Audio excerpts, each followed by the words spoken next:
now one championship was not enough. So now Rusty drove himself crazy, realizing, oh, I get it. It's never enough.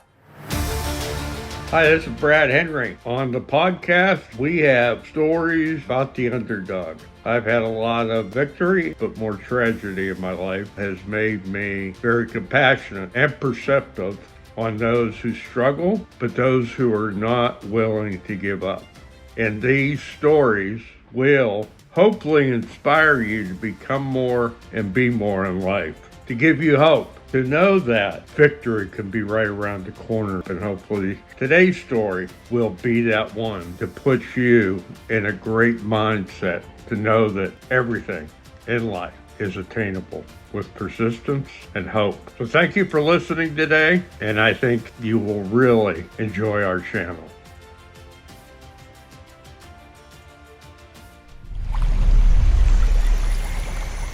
Folks, I got probably one of the top ambassadors for NASCAR, and he has really been a great ambassador for the sport. Truthful and a great following. But he was also a great driver and drove for many different teams, had a lot of different sponsors, and pushed Dale Earnhardt to a win at Talladega. So you won a lot of races and you still race. But today I have with me Kenny Wallace. And Kenny, it's great to have you come on the show. Well, I really appreciate this, Brad. Thank you for having me on. It's an honor. And yeah, Dick Pacer, a business partner of my brother Rusty's. He called me, told me all about you, and really nice to meet you. And once again, thank you. With all you have going on, yeah, it's so awesome that you stoop down to my level. Don't talk like that. Don't you do not think that low of yourself. You're a superstar, and that's a whole nother conversation. In a world today where everybody is down on themselves because everybody feels a lot of unsure, how do they fit in, and everything's so tense. Yeah. I heard recently that the mind can only really comprehend one thought at a time. Yes. Yeah. And so make that be positive thought. So I'm happy to be on your show, and you are the man. No, thank you, Kenny. I followed your career. I love your laughter. Your laugh is so contagious. Thank you. And you have great insight into the sport. Now, I think, looking up, your dad was an awesome racer and a Hall of Famer. Amazing. Yes. So I always say, if your dad was a fisherman, or if your dad was a police officer or a fireman, whatever your father is, you're somewhat in line to maybe do what your family member did. Now, that doesn't mean everybody, but for us, that's the way it was. My dad was a hard worker. My dad threw a newspaper route. My dad worked at a car dealership. He was a hardworking man, but he was a race car driver for a hobby. And Dad was really good. And he won about 400 feature events during his time. And that's what I remember as a child. We raced on the weekends, and that's what we did. And we grew up in that environment. And 400 feature events? Oh, yeah. The great Russ Wallace. Dad was really good. He was another Ralph Earnhardt, or whoever your local hero is in your town. My dad was one of those in St. Louis. Wow. Well, my dad was a doctor. Wow. And I went to pre-med at University of Maryland, and I flunked physics. So I couldn't even lined up for physics. I told you, you're a smart man. No, I couldn't get through it. They could have given me all the answers to the test, and I still screwed it up. That's a good one. I used to work for an ambulance service and work in surgery in the off time when I was home from college. But then I became an airline pilot for Delta. Yeah, yeah. So Uh, you became an airline pilot, huh? yeah, for Well, Delta. you're very smart because that's no joke. No, hey, it's a monkey could do that. I mean, it No. is when you fly so many thousands of hours, it becomes so natural. It's amazing. It's crazy how I felt safer doing that than driving any car in the interstate. Now, what I don't understand is how you can still rough it up on the track and go as fast as you can. Where's that come from? Well, this is a great question. I remember going to Daytona after racing smaller racetracks. I started racing in 1986, 87, 88. And then I went to Daytona for my very first time and I ran around that racetrack. And I ran around the racetrack. I ran about 2 laps. I come down pit road. And a good friend of mine was my crew member, Jim Murray. His nickname was Toucan. He put his head in the window and he said, "What's wrong?" I said, "There's nothing wrong. Let me get my thoughts together. I've never held the car wide open in my life." It's strange because I also asked a great baseball pitcher one time. His name was Jason Isringhausen. He's a Hall of Famer for the St. Louis Cardinals. And I said, Oh, "Jason," I said, when you pitch and you pitch game 6 of the World Series in front of millions of people, I said, "How do you do that? Without getting nervous?" And he looked at me and goes, "How do you run 200 mile an hour at Daytona and Talladega?" I said, "I get it. It's just something that becomes you. You absorb it as a child. When I look at Dale Earnhardt Jr. or Chase Elliott, it's like, how are they as good as their dads were? Well, it's pretty simple. When you grow up in a racing family, you absorb it. I was at the racetrack every weekend with my dad. I watched what he was doing. I was in the garage area with my brothers and my dad, and I watched what they were doing. And I guess the best way to answer you is it becomes you because that's what you end up doing. And I liked it. I loved it. I was going to race. If my dad said, "You can't race," well, actually, my dad did say, he said, "You don't got enough money. You can't race." I'm like, "Dad, you don't understand. I'm going to race." And I made it happen. So it just becomes you, Brad. That's what happens. well, you say about the 2 laps at Daytona. You were the only car out there, is that correct? Yeah, we went down there testing. Now you're at Talladega. An accident can happen at any time. You can flip upside down, car catching fire, whatever. You, it seems to be that you're not thinking about any of that. You can't. Or are you?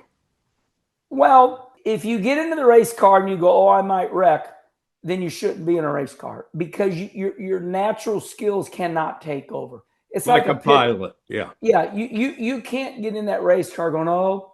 However, you can hope for the best and prepare for the worst. So you do everything you can to take the safety precautions.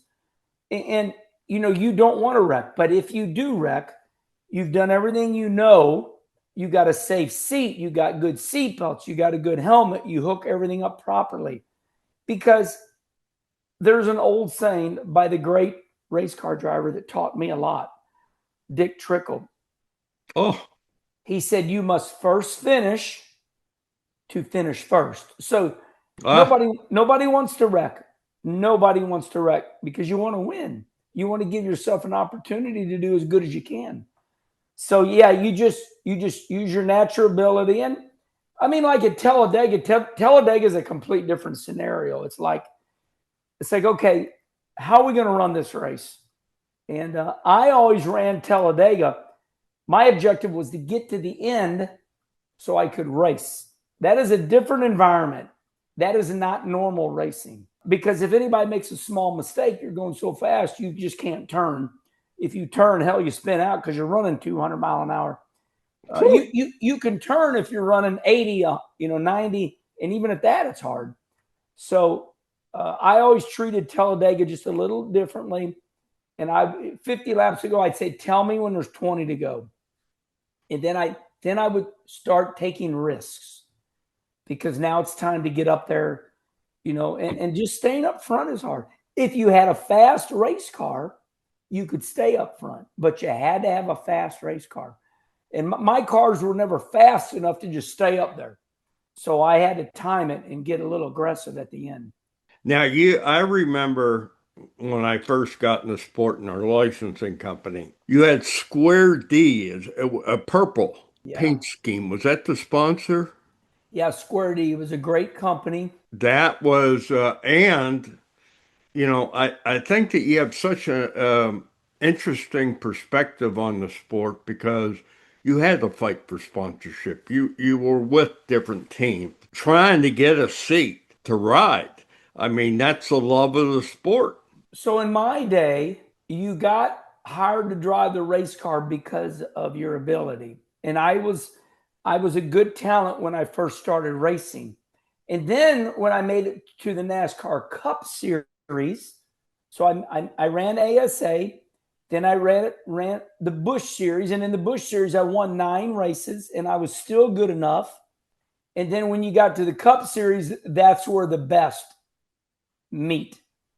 And I was just a good race car driver. In the Cup Series, I was not great. So the only way I could stay. Why would you say you were not great? Was it the car? Well, I know it was the car, but you don't place blame. The only Right. reason the only reason I know it was the car was because whenever and this is sad to say, but whenever a great race car driver got hurt, they called me. And my nickname was called the Super Sub. And when Steve Park got hurt, I got in the Pennzoil car and I set quick time at Rockingham. I led the whole race. I Oh, got I got beat on a short pit, but I run second. Ernie Irvin got hurt. I jumped into Texaco Havlin car, run fifth at Martinsville. But we don't cry over spilt milk because I was born in a family where you don't place blame. You just it's the way it is. But when you make it to the Cup Series, the talent really shows up. So I mean, I was okay, and I was a good driver, but I realized if I was going to stay, and this is something that Roger Penske taught me years ago. He said, if we're going to race on Sunday, we have to have a sponsorship. And as a child, I heard Roger Penske say that because my brother Rusty drove for him. And I'll never, ever forget that because we grew up very middle class. We didn't have any money, to waste. We had enough money to go to eat on. That was about it. And so, we really wanted it bad, so we made it happen. So I was good at getting sponsorship. I could sell product, and if you wanted to race, you had to find money, and I could sell product, and so that's how I stayed in NASCAR for 905 races. Between the oh, top three series. 905. Yes, sir. That was well, I got the flag right behind me here of I still have the most starts in the Xfinity series, 547. I'm Oh, I'm still got the most starts.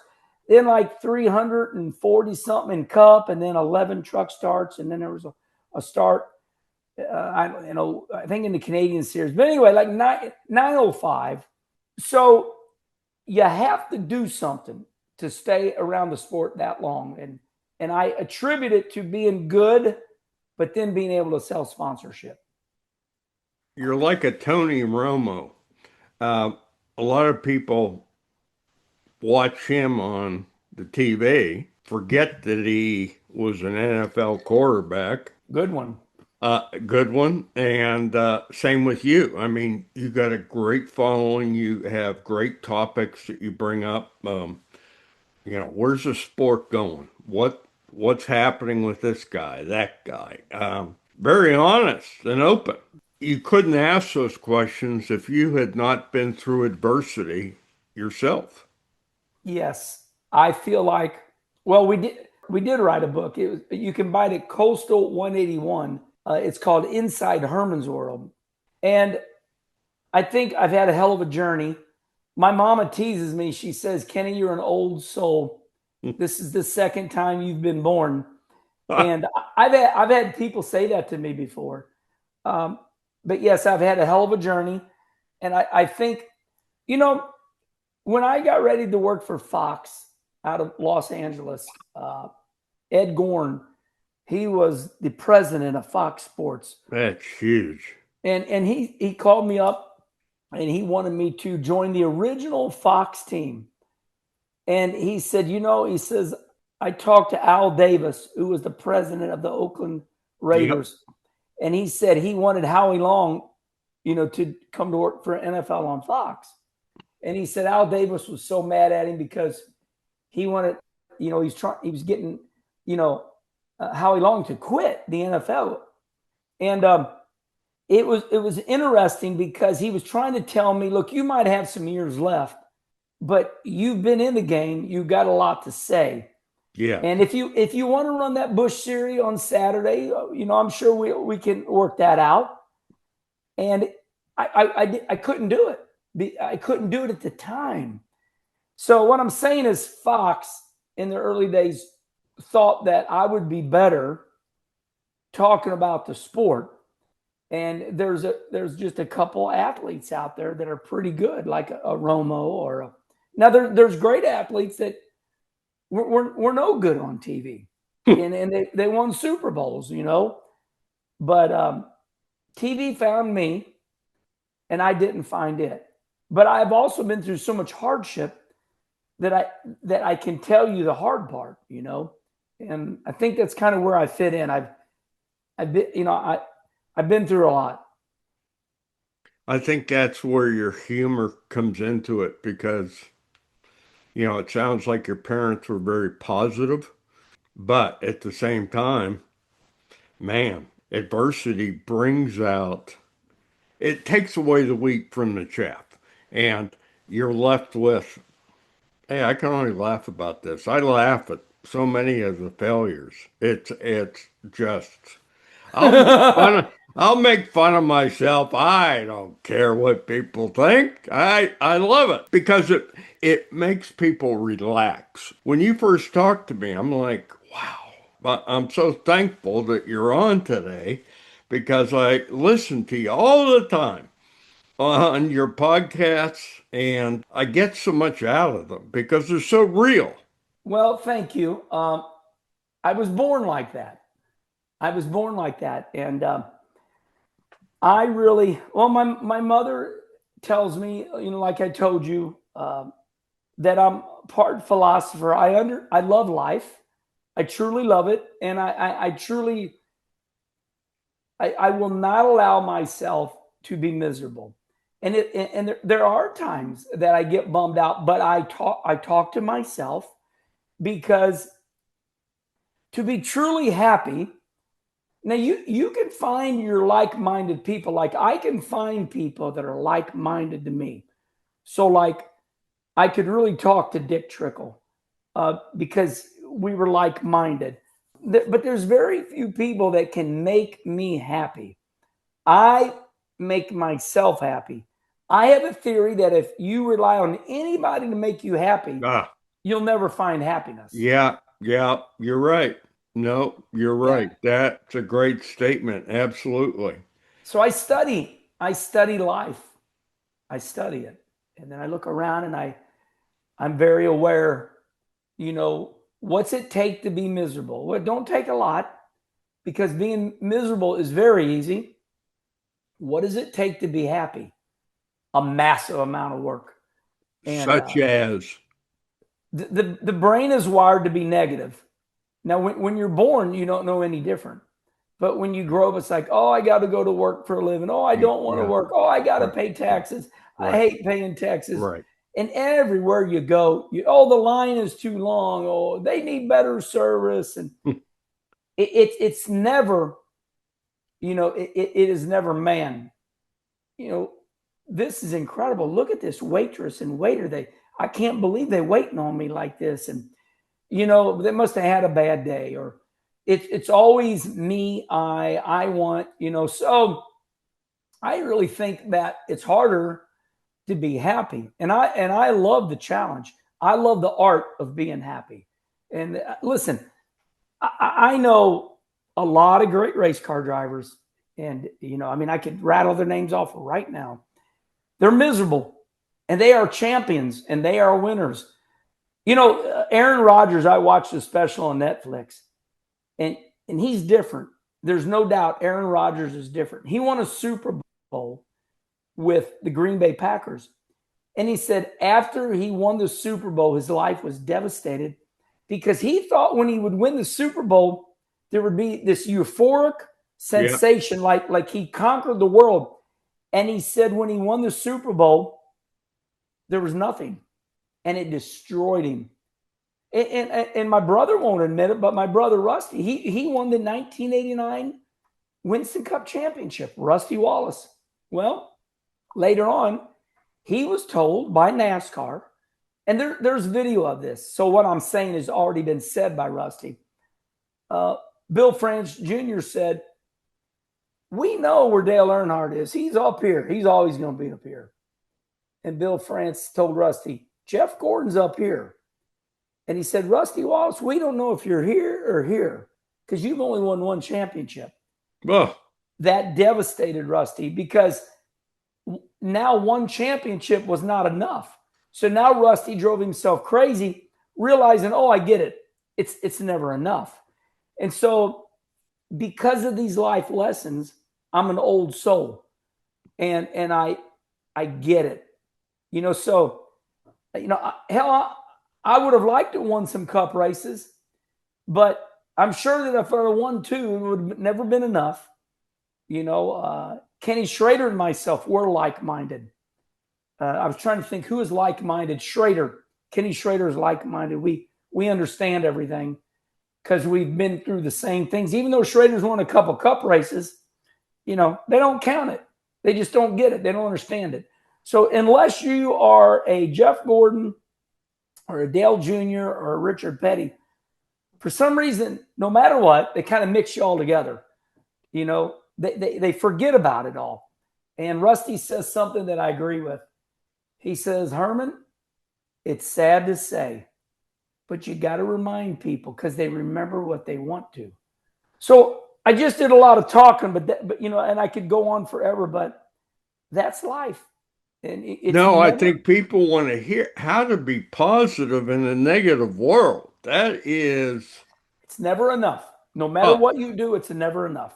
right, right. So if you, like you said before, if you're putting your worth in what other people think about you, you're always going to be disappointed. Well said. Beautifully said. 100%. You said it beautifully. And like I said to you, you are a wonderful man. And I'll never forget this. The gentleman that created Apple, Steve Jobs. Yep, Steve Jobs. I got it wrote right here. And I'm gonna tell you what Steve Jobs says. Now we all know Steve Jobs was mean. It's because brilliant people are different. But Steve Jobs says you're gonna wake up every morning and you're most certainly gonna pass a mirror, whether it's in your bathroom, in your hallway, going to the bathroom at your work. Every day you're most certainly going to pass a mirror. Look at yourself in the mirror and say, "Self, am I happy doing what I'm doing?" Hmm. And every day, if that answer is no too many times, change, because life flies Oh, by. We're not here forever. And oh, of course, he died quickly, and that was so well said. So I refuse to be miserable, and I refuse to let people tell me my self-worth. They can't lift my weight because they just can't. And so I understand. I get it. Dale Jr. had on one of his shows, he and his wife Amy were down in They're funny, ain't they? Bahamas or something, Bless your heart. Yeah. and at a resort, and they're in a hot tub with a couple they went down with, and all of a sudden, some stranger comes up from the bar and says to him, "Well, you never won a championship." Dale Jr. is like, what was that about? And, you can have a lot of negative people too, because Amy, his wife, said, hey, if you do something, everybody's got a camera. You're going to be on the news. So, it is tough to let things go unless you know who you are in reality. And Dale Earnhardt, here's what's incredible about that situation. Dale Earnhardt never stood up and said, I am my dad. It is the fans. They look at you as a caricature. They don't look at you as a human being. That person had to be drunk that said that. They had that Oh, yeah. influenced by alcohol. Nobody, because you can look, you can put it right back in people's faces. But when you're in the public eye, when people criticize you, you got to ask them, does that make you feel better? So the person that looked Dale Jr. and I and says, you never won a championship. The question is, did that make you feel good about yourself? Because when people criticize you, it's because something horrible happened in their life. Yeah. Nobody, no smart thinker thinks like Amen that. to that. Nobody thinks like that. You're right. We hardly ever give anyone the benefit of the doubt. And listen, we've done enough stuff that we're guilty of that we can't judge others. And if there's something that comes against us, they got some problems themselves. Who knows what they've gone through? Right. Yeah, there's a saying about that too. It says before you're mean to somebody, think about what happened to them. They might have just got back. Their mother might have died. You never know. You never know. Well, I told you my dad was a doctor. He died of a heart attack at 34. And we were watching TV with him when it happened. Brutal, just brutal. I still think about that all the time. If my wife, Julie, is late coming home, 10 minutes late, I'm planning the funeral. It's kind of when you see something happen that is so extraordinary, it's difficult to change that mindset. Yeah, and everybody's different. I meet people that are really quiet, and the first thing that goes in my mind is not why are they quiet, is what happened to them. Mhm. I don't buy into the well, they're listening. I don't buy into the smart people listen. No, no, because Yeah. you are a person, and it's very dangerous to be quiet because there's something odd about being quiet. Something happened that made you be quiet. You can talk. Hi, my name is Kenny. How are you doing? My CPA accountant, his name is Ashok Chagar. He's sort of my life coach, and he's from South Park down there, south of Charlotte by a couple miles. And he says in his broken English, "My friend, when I meet you, I was shy, head down, because he's from India." He says, "Now that I met you, I go to conventions, head high. Hi, my name is Ashok Chagar. Nice to meet you." Because that's what I do. If I'm out and I don't know you and you're looking at me and we're in a position, I put my hand. Hi, my name's Kenny Wallace. How are you doing? And then they're like, "Well, I know who you are," and I'm like, "Well, I can't. I don't assume you know who I am, because I'm not. I'm just. I don't assume that. So, I think it's important to be able to talk. And like I said, my brain, when somebody doesn't talk, I'm thinking, okay, what happened to them? You know, Well, you can't invent humble. You either have been through life crises and you become better or better. And you have become a great ambassador, not only to NASCAR, but thousands of other people that you have no idea the influence you've had. I don't. I truly don't. And now that I'm 62 years old, I guess I have. People have been telling me for years, and I don't think about it. I did a Kenny conversation with Dale Jr.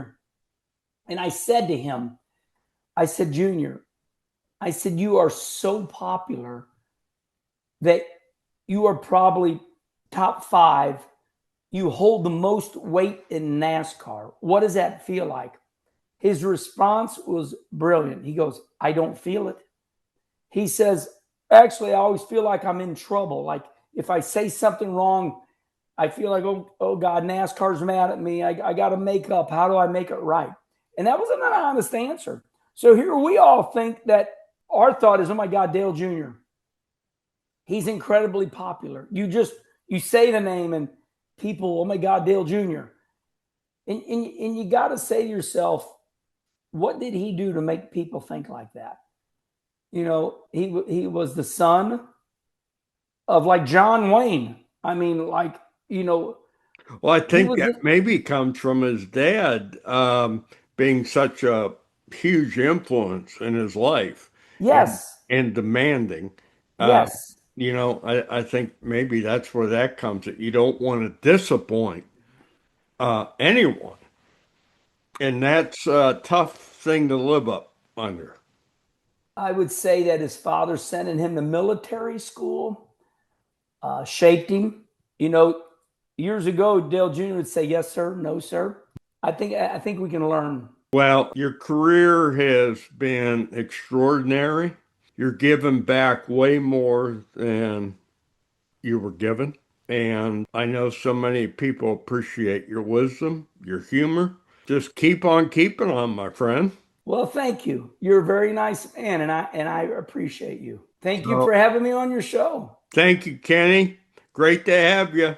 Thank you, buddy. We'll talk to you Okay. later. Bye See ya. bye.